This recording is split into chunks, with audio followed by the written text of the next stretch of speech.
Let's start with an uncomfortable truth. Your hard drive has no idea what a folder is.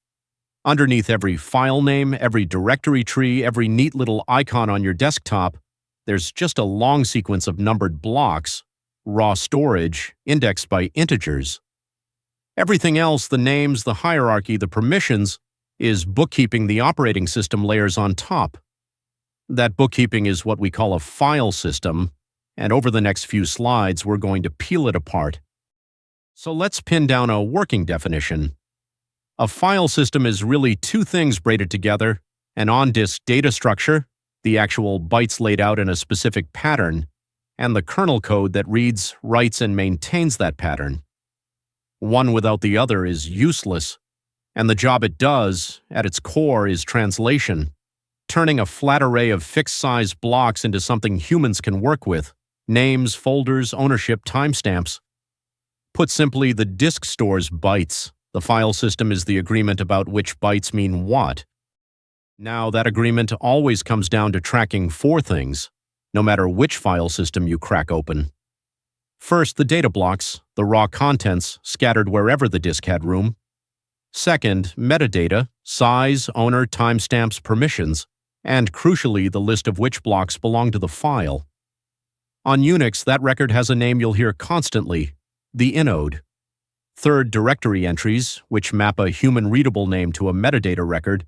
Notice the name isn't stored with the file itself, it lives in the directory. And fourth, the free space map, the bookkeeping of what's available. Get that last one wrong and you hand the same block to two files. The formats vary wildly, the four jobs never do. So let's trace what actually happens when you open something as ordinary as Acha Home, your user report PDF. The kernel walks the path one segment at a time, and at each directory it does a lookup that turns a name into a metadata record number. That record, the inode, hands back a list of logical blocks, which the file system finally translates into physical sectors on the device. Notice the pattern. The name at the top is the only piece a human ever wrote. Everything beneath it is just numbers pointing at numbers. Now flip that around and watch a deletion. The kernel snips the name out of the directory, instant, real, done. Then the link count on the inode ticks down by 1, and only if it hits 0 does the record get released and its blocks marked free in the allocation map. But notice what never happens. Nobody walks over and wipes those blocks. The bytes sit exactly where they were. That gap between free and erased is the entire business model of undelete tools, and less charmingly, of forensic recovery. All of that only makes sense if we keep three things separate in our heads, because most people fuse them into one word: file.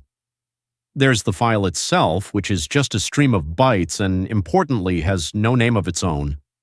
There's the directory, which is a special file whose entire job is holding a list of names paired with record numbers. And there's the inode, the metadata record that owns the permissions, the timestamps, the block list, and the link count.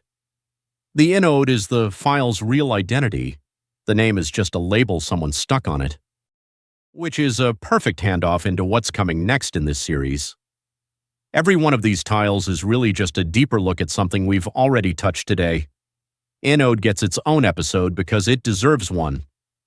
Permissions, journaling, RAID, mount, block device, none of them are new worlds.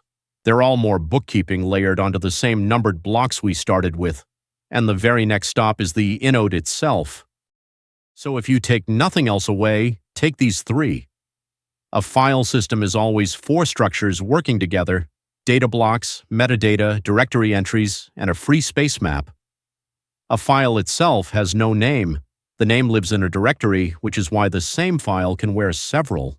And deleting only removes a reference. The bytes stay until something overwrites them, or until you explicitly ask for an erase. That's the whole idea. A file system is just the structure that turns numbered blocks into names. See you in the next one.